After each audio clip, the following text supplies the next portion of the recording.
Good morning दोस्तों। जय बिहार जय भारत। आज हम लोग दोस्तों ईस्ट इंडिया कंपनी और बंगाल के नवाब के बारे में देखेंगे। ये छोटा सा वीडियो होगा दोस्तों, लेकिन इसमें से एक क्वेश्चन आने की प्रबल संभावना रहती है और ये एनसीईआरटी वन लाइनर है, तो ज़्यादा डिस्कशन इस पे नहीं करना है। सिंपल जो है जो क्वेश्चन है उसको देख लेना है एक बार। जो आपको आता है तो वो रिवाइजन हो जाएगा, जहाँ थोड़ा बहुत दिक्कत है तो वो आपको पता चल जाएगा। ठीक है दोस्तों, स्टार्ट करते हैं।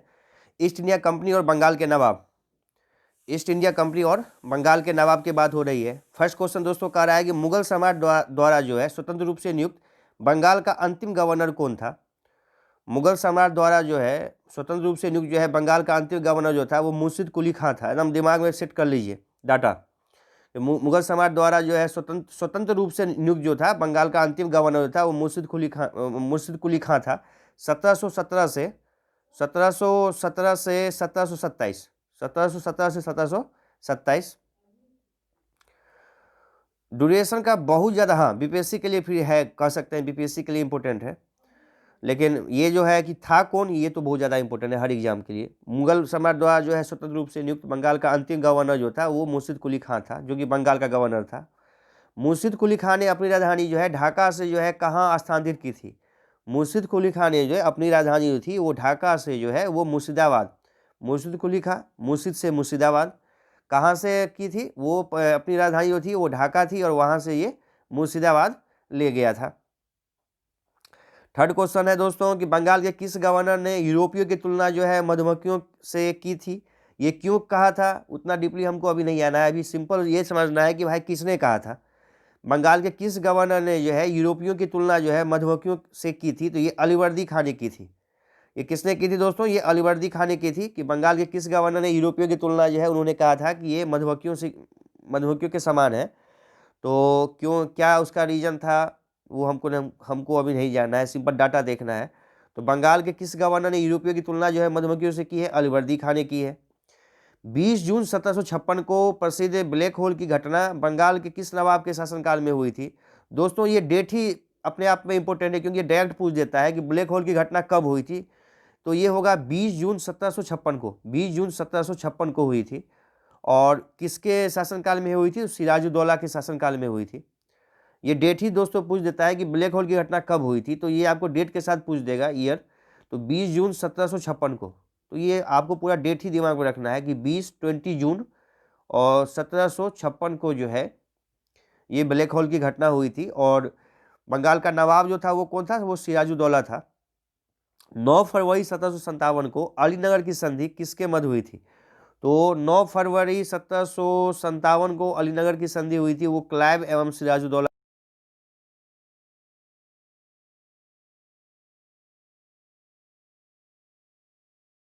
इसका भी डेट पूछ देता है कि 9 फरवरी 1757 अलीनगर की संधि कब हुई थी, तो 9 फरवरी 1757 को हुई थी, क्लाइव और सिराजुद्दौला के बीच में। भारत भारतवर्ष में जो है ब्रिटिश साम्राज्य का संस्थापक जो था वो भारतवर्ष में ब्रिटिश साम्राज्य का संस्थापक जो है लॉर्ड रॉबर्ट क्लाइव को माना जाता है, जिससे प्लासी के युद्ध में जो है बंगाल के नवाब सिराजुद्दौला को पराजित कर पहली बार जो है भारत में ब्रिटिश प्रभुत्व की नींव रखी थी। वेरी इंपॉर्टेंट क्वेश्चन दोस्तों कि भारतवर्ष में जो है ब्रिटिश साम्राज्य का संस्थापक जो है वो लॉर्ड रॉबर्ट क्लाइव को माना जाता है, जितने प्लासी का युद्ध, ये तो डेट ही पूछ देता है कब हुआ था। तो 23 जून 1757 को हुआ था। 23 जून 1757 को प्लासी का युद्ध हुआ था। उसके बाद दोस्तों एक बार फिर देख लेते हैं, 23 जून 1757 को प्लासी का युद्ध हुआ था और इसने बंगाल का नवाब जो सिराजुद्दौला था उसको पराजित करके जो है पहली बार भारत में ब्रिटिश प्रभुत्व का नींव रखा था।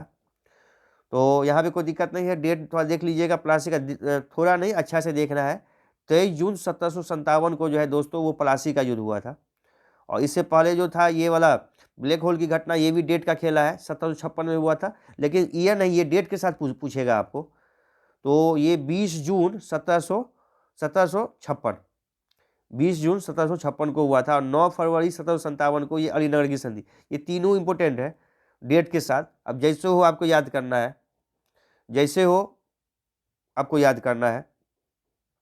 तो 20 जून 1756 को हुआ था आपको ब्लैक होल की घटना, 9 फरवरी 1757 को हुआ था वो अलीनगर की संधि, और 23 जून मतलब जून में जो था वो दो चीज़ हुआ था। एक 20 जून को इस तरह से कोरिलेट कर सकते हैं कि जून में जो है 20 जून 1756 को जो हुआ था वो ब्लैक होल की घटना हुई थी, और एक साल के बाद और 20 से यहाँ 23 हो गया, लेकिन मंथ वही है, 23 जून 1757 को जो है वो आपको ये प्लासी का युद्ध हुआ था। और 9 फरवरी 1757 को, यहाँ पे दोनों में ईयर सेम है, तो 9 फरवरी 1757 को जो है अलीनगर की संधि जो हुई थी वो क्लाइव और सिराजुद्दौला के बीच में हुई थी। तीनों में सिराजुद्दौला कॉमन है। अभी हम लोग को कहानी नहीं जानना है, सिंपल जो डाटा है उसको हम लोग को, जो फैक्ट है उसको रटना है। भारतवर्ष में जो है ब्रिटिश साम्राज्य का संस्थापक जो है ये हम लोग देख लिए, कहीं कोई दिक्कत नहीं है। प्लासी के युद्ध के समय जो है बंगाल के नवाब का सेनापति कौन था जिसने युद्ध में जो है विश्वासघात किया था? तो मीर जाफर ने। मीर जाफर ने जो है, इसको इस तरह से याद रखिएगा, जो क्रिकेट खिलाड़ी है वसीम जाफर, उससे थोड़ा कंपेयर कर सकते हैं, थोड़ा याद रहेगा। तो प्लासी के युद्ध में के समय जो है बंगाल के नवाब का सेनापति कौन था? जो बंगाल का नवाब था उसका सेनापति जो था वो था आपका मीर जाफर। मीर जाफर। और नवाब कौन था हम लोग देख चुके हैं, ये सिराजुद्दौला। सिराजुद्दौला जो था वो क्या था? वो बंगाल का नवाब था। इससे पहले वाले क्वेश्चन में ही हम लोग देख चुके थे कि बंगाल का नवाब जो था वो सिराजुद्दौला था। तो प्लासी के समय जो था, युद्ध के समय बंगाल के नवाब का सेनापति कौन था जिसने युद्ध में जो है विश्वासघात किया था? तो मीर जाफर ने किया था। प्लासी के युद्ध के समय मुगल बादशाह कौन था? तो प्लासी के युद्ध के समय मुगल बादशाह जो था वो आलमगीर द्वितीय था। प्लासी के युद्ध के समय जो था मुगल बादशाह जो था वो आलमगीर द्वितीय था प्लासी के युद्ध के समय। और ये बंगाल का नवाब जो था वो मीर जाफर था। प्लासी के युद्ध के पश्चात जो है बंगाल का नवाब कौन बना था? तो प्लासी के युद्ध के पश्चात जो है वही जो धोखा दिया था, गद्दारी किया था, विश्वासघात किया था, उसी को जो है नवाब बना दिया गया था, तो मीर जाफर। भारत में ब्रिटिश प्रभुत्व की शुरुआत किस युद्ध से मानी जाती है? वही प्लासी का युद्ध से। कन्फ्यूजन कहीं नहीं है इसमें कि भारत में ब्रिटिश प्रभुत्व की शुरुआत जो है किस युद्ध से मानी जाती है, तो वही प्लासी का युद्ध। अब तो डेट तो ये रट ही गया होगा आप लोगों का कि 23 जून 1757 को, 23 जून 1757 को जो है वो प्लासी का युद्ध हुआ था। उसके बाद दोस्तों हम लोग यहाँ देख रहे हैं कि वर्ष 1760 में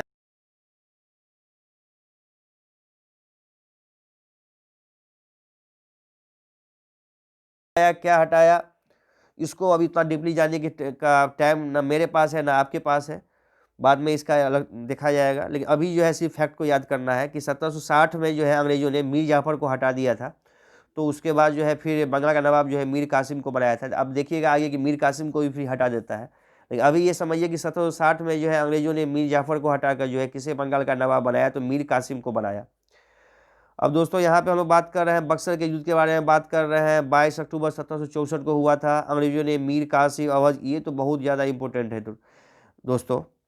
22 अक्टूबर ये जो है ना, 2 3 4 जो है ना डेट, उसमें एक डेट तो आता ही आता है जो हम लोग देखे थे। एक तो हम लोग देखे थे क्या, ब्लैक होल की घटना देखे थे।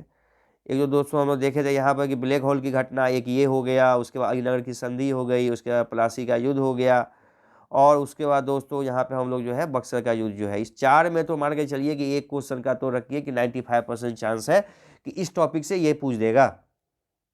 यह जो आपका टॉपिक जो है कि ईस्ट इंडिया कंपनी और बंगाल के नवाब, तो आप रखिए कि 90% चांस है कि यही 4 में से एक क्वेश्चन आने वाला है।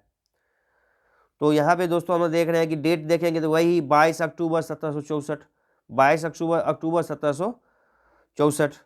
तो 22 अक्टूबर 1764 को जो है बक्सर का युद्ध में जो है अंग्रेजों ने मीर कासिम, अवध के नवाब सुजाउद्दौला तथा दिल्ली के मुगल सम्राट शाह आलम द्वितीय को की सम्मिलित सेना को जो है पराजित किया था। डेट याद कर लीजिए दोस्तों, बक्सर का युद्ध 22 अक्टूबर 1764, 22 अक्टूबर 1764 को हुआ था दोस्तों। बक्सर के युद्ध में अंग्रेज ने क्या किया था? मीर कासिम को, अवध के नवाब सुजाउद्दौला को और दिल्ली के मुगल सम्राट शाह आलम द्वितीय की सम्मिलित सेना को जो है पराजित किया था। कौन कौन था दोस्तों? डेट पे देख लीजिए, डेट तो एकदम फिक्स है दोस्तों, ये एकदम चारों का डेट याद होना चाहिए। 22 अक्टूबर 1764 को जो है बक्सर का युद्ध हुआ था दोस्तों। उसके बाद दोस्तों क्या हुआ, अंग्रेजों ने क्या किया था आपको? मीर कासिम, अवध के नवाब सिराजुद्दौला और दिल्ली के मुगल सम्राट शाह आलम द्वितीय की जो है सम्मिलित सेना को जो है पराजित किया था। बक्सर के युद्ध के समय ब्रिटिश सेना का सेनापति कौन था? हेक्टर मुनो। ये तो मेरे ख्याल से सभी को पता होगा दोस्तों, जिन्हें नहीं पता है वो एक बार देख लें। बक्सर के युद्ध के समय जो है ब्रिटिश सेना का सेनापति कौन था? हेक्टर मुनो था। बक्सर के युद्ध के समय बंगाल का नवाब कौन था? मीर जाफर था। बक्सर के युद्ध के समय बंगाल का नवाब कौन था? मीर जाफर था। बक्सर के युद्ध के समय बंगाल का नवाब कौन था? मीर जाफर था। यहाँ कंफ्यूज मत होइएगा। यहाँ पे जैसे हम लोग देखे थे दोस्तों कि यहाँ पे देखिए कि बक्सर के जो अंग्रेजों ने मीर कासिम था, तो आप इसमें कंफ्यूज नहीं करना है, इसको एकदम रट लीजिए कि बंगाल का नवाब जो यहाँ पे क्या था, मीर जाफर था। क्यों हुआ, क्या हुआ, वो बात की बात है। अभी डाटा अब ये देखिए कि बक्सर युद्ध के समय जो है बंगाल का नवाब जो था वो क्या था, मीर जाफर था। अब दोस्तों हम लोग यहाँ पे देख रहे हैं कि बक्सर के एक्चुअली क्या था दोस्तों, हम लोग देखे थे कि ये मीर जाफर जो है गद्दारी किया था, तो मीर जाफर को तो मैं नवाब बना दिया गया था। उसके बाद क्या हुआ कि इसको हटा के फिर मीर कासिम को बनाया, फिर मीर कासिम को हटा के जो है फिर इसको लास्टली बनाया गया था। इसलिए ऐसा डाटा में कन्फ्यूजन ये थोड़ा चेंज हो रहा है। तो सबसे पहले मीर जाफर था, फिर मीर जाफर को हटा के जो है हम लोग यहाँ पे देखे थे कि 1760 में हटा दिया था और मीर कासिम को बनाया था। फिर जो है मीर कासिम को हटा के जो है लास्टली फिर मीर जाफर को बनाया था। और यही जो मीर कासिम है, यही जो है बदला लेने के लिए जो है यहाँ अवध चला गया था, और ये अवध में चला गया था और यहाँ से मदद मांगी थी। तो इसलिए यहाँ पे ये चीज़ है, तो कन्फ्यूजन नहीं करना है इसमें। तो बक्सर के युद्ध के समय ब्रिटिश सेना का सेनापति हेक्टर मुनो था। बक्सर के युद्ध के समय बंगाल का नवाब कौन था, तो मीर जाफर था। नवाब जो था वो कौन था, गद्दारी भी यही किया था, गद्दारी भी यही किया था, और बक्सर के युद्ध के समय जो बंगाल का नवाब था वो भी यही था।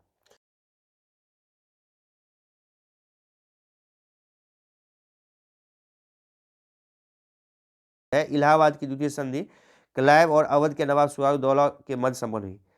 ये बहुत दिमाग का आदमी था रॉबर्ट क्लाइव। अब इसने क्या किया कि इलाहाबाद की प्रथम संधि जो हुई थी वो मुगल सम्राट के बीच में हुई थी, बंगाल के नवाब के बीच में हुई थी तथा क्लाइव के मध्य हुई थी।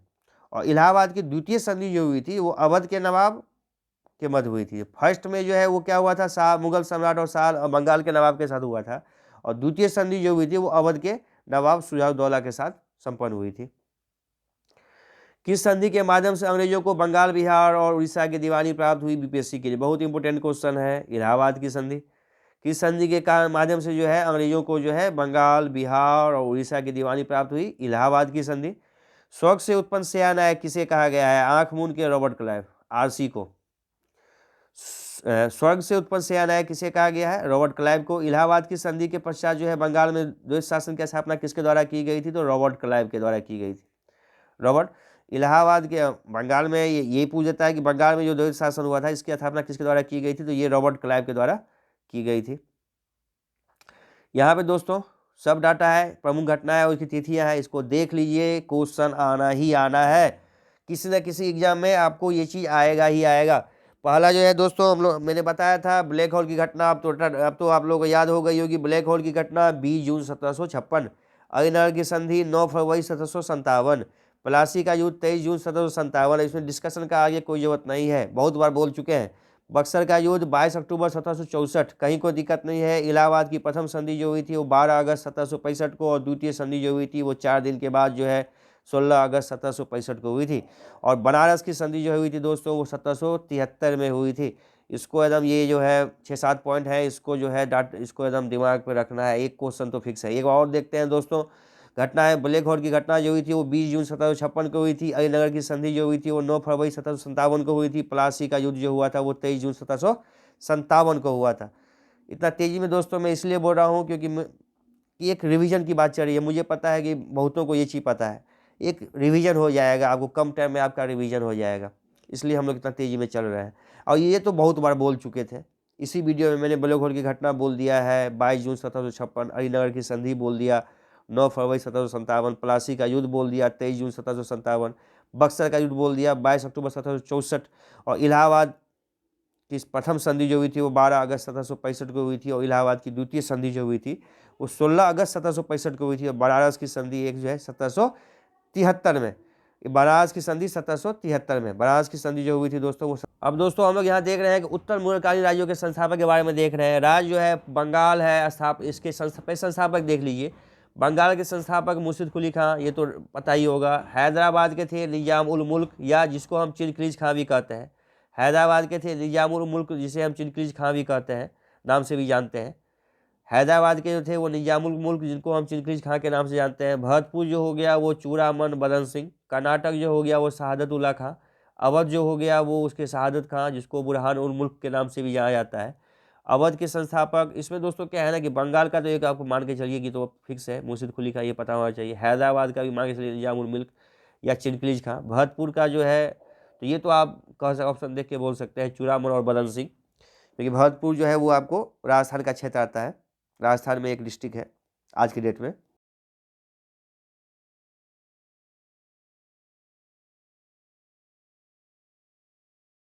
जय सिंह, रूहेन पठान, मोहम्मद खां बंकस, मैसूर हैदर अली। तो ये दोस्तों ये लास्ट का तीसरा उतना इंपॉर्टेंट नहीं है, जो इंपॉर्टेंट है वो 2-3 ऊपर का है। एक बंगाल का मुर्शिद कुली खां, हैदराबाद का निजामुल मुल्क कहिए या चिनकलीज खां कहिए, भरतपुर का चूड़ामन बदन सिंह, कर्नाटक का सहादुद्दौला खां, अवध का जो था वो शहादत खां था या बुरहान मुल्क था। डेट का इतना ज़्यादा कन्फ्यूजन नहीं है, 1-2 देख लीजिएगा, बहुत ज़्यादा नहीं। बंगाल का 17, 17, 27, यदि बिहार का एग्जाम दे रहे हैं तो एक बंगाल का, और ज़्यादा अवध का है 1722 से 24। अब ज़्यादा आप कभी नहीं सकते हैं, कन्फ्यूज की डेट होगा। लास्ट में दोस्तों देख लीजिए कि वर्ष 1842 से 44 तक जो है गवर्नर जनरल रहे लॉर्ड एलन का कार्यकाल जो है, लॉर्ड एलन का कार्यकाल जो है कुशल अकमनीयता की नीति का कार्य माना जाता है। ये पूछ देता है कि किसके कार्यकाल को जो है कुशल अकमनीयता की नीति कहा जाता है। तो ये दोस्तों कहा जाता है लॉर्ड एलन को। लॉर्ड एलन को जो है वो क्या कहा जाता है, कुशल अकमनीयता की नीति का काल जो है वो ये माना जाता है। और ये इसका क्या वर्ष था दोस्तों, ये था आपको 1842 से 44, 1842 से 44। ये क्यों कहा जाता है उसके बारे में अभी हमको नहीं जानना है, सिंपल ये जानना है कि किसके कार्यकाल को जो है वो कुशल और कम्युनिता। इसका डेट उतना इम्पोर्टेंस नहीं है, लेकिन हाँ ये नाम जो है ये बहुत इंपॉर्टेंट है, ये डायरेक्ट पूछ देगा आपको कि किसके कार्यकाल को जो है कुशल और कम्युनिता की नीति का काल कहा जाता है, तो लॉर्ड एलन को कहा जाता है। ठीक है दोस्तों, आज के लिए इतना ही है। इसमें जो है दोस्तों ये है कि हमने देखा है कि कम टाइम में जो है हमने जहाँ तक हो सका है कि कुछ को थोड़ा ईस्ट इंडिया कंपनी और बंगाल के नवाब के क्वेश्चन को मैंने यहाँ बताया है। तो दोस्तों इसमें से एक क्वेश्चन आने का चांस रहता है। ठीक है दोस्तों, धन्यवाद। अब आगे जो है नेक्स्ट वीडियो में हम लोग देखेंगे।